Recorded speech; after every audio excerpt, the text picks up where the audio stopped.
ದುಃಖ ಆಗ್ತಾ ಇದೆ. ಸಹಿಸ್ಕೊಳ್ಳೋಕೆ ಶಕ್ತಿ ಕೊಡಲಿ ಅಂತ ಬೇಡ್ಕೊಳ್ತೀನಿ. ನನ್ನ ಬಗ್ಗೆ ಮುಕ್ತಿ ಶಾಂತಿ ಎಲ್ಲ ದೊರಕಲಿ. ಇಷ್ಟು ಬೇಗ ಹೋಗ್ಬಾರ್ದಾಗಿತ್ತು. ಇವತ್ತು ಶೂಟಿಂಗ್ ಇತ್ತು ಕೃಷ್ಣ ರುಕ್ಕು. ನಾನು ಅದರಲ್ಲಿ ಪ್ರಧಾನ ಪಾತ್ರ ವಹಿಸಿದ್ದೀನಿ. ನಾನು ಶೂಟಿಂಗ್ ಹೊರಡೋವಾಗ ಮ್ಯಾನೇಜರ್ ಫೋನ್ ಮಾಡಿದರು, ಸರ್ ಶೂಟಿಂಗ್ ಕ್ಯಾನ್ಸಲ್ ಅಂತ. ಯಾಕಪ್ಪ ಕ್ಯಾನ್ಸಲ್? ದಿಲೀಪ್ ಅವ್ರು ಹೋಗ್ಬಿಟ್ರು ಅಂತ. ಯಾವ ದಿಲೀಪ್? ಸರ್ ನಮ್ಮ ದಿಲೀಪ್ ಸರ್. ಬೈದುಬಿಟ್ಟೆ ನಾನು, ಫೋನ್ ಇಟ್ಟೆ, ಬೈದುಬಿಟ್ಟು ಮತ್ತೆ ಫೋನ್ ಮಾಡಿದ್ದೆ. ಸರ್ ಅಪ್ಪು ಅವ್ರು ಹೋದಾಗ ಹೇಗೆ ನಾನು ನಂಬಲಿಲ್ವೋ, ಆಸ್ಪತ್ರೆಗೆ ಹೋಗಿ ಅವರ ಪಾರ್ಥಿವ ಶರೀರ ನೋಡಿದ ಮೇಲೆ ನನಗೆ ನಂಬಿಕೆ ಬಂತು. ಆ ಥರ ಇವತ್ತು ದಿಲೀಪ್ ಹೋದರು ಅಂದಾಗ ನಾನು ನಂಬಿಕೆ ಆಗಲಿಲ್ಲ. ಕನಿಷ್ಠ 2 ಗಂಟೆ ನಾನು ಸುಮ್ಮನೆ ಕೂತಿದ್ದೆ. ನಾನು ಹೇಗೆ ಬರುತ್ತೆ ಸಾವು ಒಬ್ಬ ಮನುಷ್ಯನಿಗೆ? ಆರೋಗ್ಯವಾಗಿರ್ತಕ್ಕಂಥ ವ್ಯಕ್ತಿ, ಯಾವ ದುರಭ್ಯಾಸಗಳಿಲ್ಲ, ತುಂಬ ಚೆನ್ನಾಗಿದ್ರು, ತುಂಬ ಆ್ಯಕ್ಟಿವ್ ಆಗಿದ್ದರು. ಸಾವು ಇಷ್ಟು ಸುಲಭವಾಗಿ ಬರುತ್ತಾ ಅಂತ ಗಾಬರಿ ಆಗೋಯ್ತು. ದಿಲೀಪ್ ನನಗೆ ಸುಮಾರು ಒಂದು 20 ವರ್ಷಗಳ ಪರಿಚಯ. ಅವ್ರ ಜೊತೆಲಿ ಒಂದು ರಿಯಾಲಿಟಿ ಶೋ ಮಜಾ ಭಾರತ ಮಾಡಿದೆ. ಅದಕ್ಕೆ ಮೊದಲು ಅವರು ಕಲಾವಿದರಾಗಿದ್ದರು. ಭಾಳಷ್ಟು ಸಲ ಭೇಟಿಯಾಗಿದ್ದೆ ನಾನು. ಪಾರು ನನ್ನ ಅವರ ಮಧ್ಯೆ ಸಂಬಂಧವನ್ನು ತುಂಬ ಹತ್ತಿರ ಮಾಡಿದ್ದು. ಪಾರು ನನ್ನನ್ನು ಒಂದು ಹೊಸ ರೂಪದಲ್ಲಿ ಅವರು ನೋಡಿದ್ರು, ಹೊಸ ರೀತಿಯಲ್ಲಿ ನನಗೊಂದು ಹೊಸ ಇಮೇಜನ್ನು ಕೊಟ್ಟರು ಪಾರುಜಿ ಧಾರಾವಾಹಿ ಮುಖಾಂತರ. ಅದಾದ ನಂತರ ಕೃಷ್ಣ ರುಕ್ಕು, ಇದರಲ್ಲಿ ತುಂಬ ಒಳ್ಳೆ ಪಾತ್ರ. ತುಂಬ ಟ್ಯಾಲೆಂಟೆಡ್ ಹುಡುಗ, ತುಂಬ ಟ್ಯಾಲೆಂಟೆಡ್, ಮಲ್ಟಿ ಟ್ಯಾಲೆಂಟೆಡ್. ಒಬ್ಬ ಡೈರೆಕ್ಟರ್ ಆಗುವಂಥ ಎಲ್ಲ ಲಕ್ಷಣಗಳಿತ್ತು. ಕಲಾವಿದನಾಗಿ, ಬರಹಗಾರನಾಗಿ, ಒಬ್ಬ ಪ್ರೊಡಕ್ಷನ್ ಎಕ್ಸಿಕ್ಯೂಟಿವ್ ಆಗಿ ಸದಾ ಹಸನ್ಮುಖಿ, ನಗ್ನಗ್ತಾ ಇರ್ತಾಯಿದ್ರು. ಎಷ್ಟೇ ಒತ್ತಡಗಳಿದ್ದರೂ ಕೂಡ ಭಾಳ ಕೂಲಾಗಿ ಹ್ಯಾಂಡಲ್ ಮಾಡ್ತಿದ್ದಂಥ ವ್ಯಕ್ತಿ ಇವತ್ತು. ಖಂಡಿತ ಈ ಶಾಕಿಂದ ಹೊರಗಡೆ ಬರೋಕ್ಕೆ ಭಾಳ ಸಮಯ ಬೇಕು.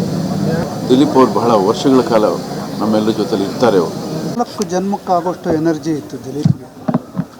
ಪ್ರತಿ ನಿಮಿಷ ಏನಾದರೂ ಮಾಡೋನು, ಪ್ರತಿ ನಿಮಿಷ ಹೊಸ ಪ್ರಾಜೆಕ್ಟ್ ಬಗ್ಗೆ ಇದು ಮಾಡೋನು. ಅದೆಲ್ಲವನ್ನು ತುಂಬ ನಗುಮುಖದಿಂದಲೇ, ಎಷ್ಟೇ ಕಷ್ಟ ಆಗಲಿ, ನನ್ನ ಮಳೆಬಿಲ್ಲು ಅಂತ ಒಂದು ತುಂಬ ಹಿಂದಿನ ಧಾರಾವಾಹಿಯಲ್ಲಿ ಮುಖ್ಯ ಪಾತ್ರ ಮಾಡಿದ್ದ. ಅದನ್ನು ತುಂಬ ಆತ್ಮೀಯವಾಗಿ ನೋಡ್ತಾ ಇದ್ದ. ನಗುವಿಗೆ ಕೊರತೆಯೇ ಇರಲಿಲ್ಲ. ಇನ್ಯಾವತ್ತೂ ನಗದೇ ಇರೋ ಥರ ಇವತ್ತು ಮಲಗಿದ್ದಾನೆ. ಆತ್ಮಕ್ಕೆ ಶಾಂತಿ ಸಿಗಲಿ, ಅವ್ರ ಮನೆಯವ್ರಿಗೆ ಆ ದುಃಖ ಸಹಿಸಿಕೊಳ್ಳೋ ಶಕ್ತಿ ಬರಲಿ. ಮತ್ತು ಕಲಾವಿದರಿಗೆಲ್ಲ ಇದೊಂದು ಈ ರಂಗಕ್ಕೆ ಒಂದು ದೊಡ್ಡ ನಷ್ಟ ಅಂತ. ಒಂದು ಪುನೀತ್ ಸರ್, ಒಂದು ದಿಲೀಪ್ ಸರ್, 4 ವರ್ಷ ವ್ಯತ್ಯಾಸ. ಇಬ್ಬರನ್ನೂ ಕಳ್ಕೊಂಡ್ವಿ. ಒಬ್ಬರು ಮಲಗಿರೋದು ದಿಲೀಪ್ ಅಷ್ಟೇ. ಒಬ್ಬರು ಡೈರೆಕ್ಟ್ರು, ಒಬ್ಬರು ಪ್ರೊಡ್ಯೂಸರು, ಒಬ್ಬರು ಕಲಾವಿದರು, ಒಬ್ಬರು ಅನ್ನದಾತ. ಮಲಗಿರೋದು ಎಷ್ಟುದ್ದ? 6 ಅಡಿ 3 ಅಡಿ. ಆದರೆ ಅದೇ ದಿಲೀಪ್ ಸರಿಂದ 3000 ಕುಟುಂಬಗಳು ಬದುಕಿವೆ. ಎಷ್ಟೋ ಕುಟುಂಬಗಳು ಇವತ್ತು ಕಣ್ಣೀರಾಗ್ತಾರೆ. ಅಲ್ಲೆಲ್ಲ ನಿಂತ್ಕೊಂಡ್ರೆ ನಮ್ಮ ಕಲಾವಿದರು ಒಬ್ಬೊಬ್ಬರು ಒಂದೊಂದು ರೀತಿಯಲ್ಲಿ ಕಣ್ಣೀರಾಗ್ತಾ ಇದ್ದಾರೆ. ಕುಟುಂಬಗಳು ತುಂಬ ನೋವಾಗುತ್ತೆ. ಬಟ್ ಅವ್ರ ಮನೆಯವ್ರು ಹೇಗೆ ತಡ್ಕೊಳ್ತಾರೆ ಅನ್ನೋದು ಗೊತ್ತಿಲ್ಲ. ಆ ನೋವು ತಡ್ಕೊಳ್ಳೋ ಅವ್ರ ಮನೆಗೆ ಶಕ್ತಿ ಕೊಡ್ತಾರೆ. ಭಾಳ ನನಗೆ ಸುಮಾರು 2003ರಿಂದನೂ ದಿಲೀಪ್ ರಾಜು ಪರಿಚಯ.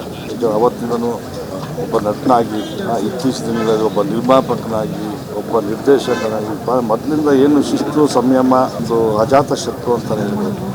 ಆ ಒಂದು ಎಲ್ಲ ಈಕೋ ಫ್ರೆಂಡ್ಲಿ ಆಗಿ ಇಡೀ ಇಂಡಸ್ಟ್ರೀಲಿ ಜನ ಸಂಪಾದನೆ ಮಾಡಿದ್ರು. ಎಲ್ಲರೂ ಪ್ರೀತಿ ಪಾತ್ರರಾಗಿದ್ದರು. ಎಲ್ಲ ಮೀಡಿಯಾದವ್ರಿಗೂ ನಮ್ಮ ತುಂಬ ಹೃದಯದ ಥ್ಯಾಂಕ್ಸ್ ಹೇಳೋದು ಬಯಸ್ತೀನಿ. ನನ್ನ ತಮ್ಮ ಇಷ್ಟು ಸಂಪಾದನೆ ಮಾಡಿದ್ದಾನೆ ನನಗಂತೂ ಗೊತ್ತಿರಲಿಲ್ಲ. ಎಲ್ಲರೂ ಅವ್ನ ಪ್ರೀತಿ ಪಾತ್ರರಾಗಿದ್ದೀರಾ. ಎಲ್ಲರೂ ಬಂದು ಅವನಿಗೆ ಹಾರೈಸಿ ಅವನ ಆತ್ಮಕ್ಕೆ ಶಾಂತಿ ಕೊಡಲಿ ಅಂತ ಕೇಳಿ ಅಷ್ಟೇ ನಾವು ಕೇಳ್ಕೊಳ್ಳೋದು. ಕ್ರಿಮೇಷನ್ ಬಂದು ನಮ್ಮ ಫಾರ್ಮ್ ಹೌಸಲ್ಲಿ ಆಗ್ತಾಯಿದೆ, ರಾಜಶ್ರೀ ಫಾರ್ಮ್ಸ್ ಅಂತ, ಗುನ್ನೂರು ಅಂತ, ರಾಮನಗರ ಕನಕಪುರ ಮಧ್ಯದಲ್ಲಿ ಬರುತ್ತೆ. ಅದು ರೋಡಲ್ಲಿ ಗುನ್ನೂರು ರಾಜಶ್ರೀ ಫಾರ್ಮ್ಸ್ ಅಂತ, ಅಲ್ಲಿ ಅಂತ್ಯಕ್ರಿಯೆ ನಡೆಯುತ್ತೆ ದಿಲೀಪ್. ಧನ್ಯವಾದಗಳು, ಎಲ್ಲರಿಗೂ ಧನ್ಯವಾದಗಳು. ತುಂಬಾ ದಪ್ಪ ಇದ್ದೀನಿ, ಅದರಲ್ಲೂ ಮುಖ ತುಂಬಾ ದಪ್ಪ ಇದೆ ಸರ್. ನನಗೆ ಥೈರಾಯ್ಡ್ ಇದೆ ಸರ್. ಥೈರಾಯ್ಡ್ ಕಂಟ್ರೋಲಿಗೆ ಬರ್ತಾ ಇಲ್ಲ. ಮಾತ್ರೆ ನುಂಗ್ತಾ ಇದ್ದೀನಿ, ಆದ್ರೂ ಕಂಟ್ರೋಲಿಗೆ ಬರ್ತಿಲ್ಲ ಅಂತ ಅಂತಿದ್ದೀರಲ್ಲ. ನಮ್ಮ ಜೀನಿ ಸ್ಲಿಮ್ ನ ಯೂಸ್ ಮಾಡಿ 100% ಥೈರಾಯ್ಡ್ ಕಂಟ್ರೋಲಿಗೆ ಬರುತ್ತೆ, ಸಣ್ಣನೂ ಆಗ್ತೀರಾ.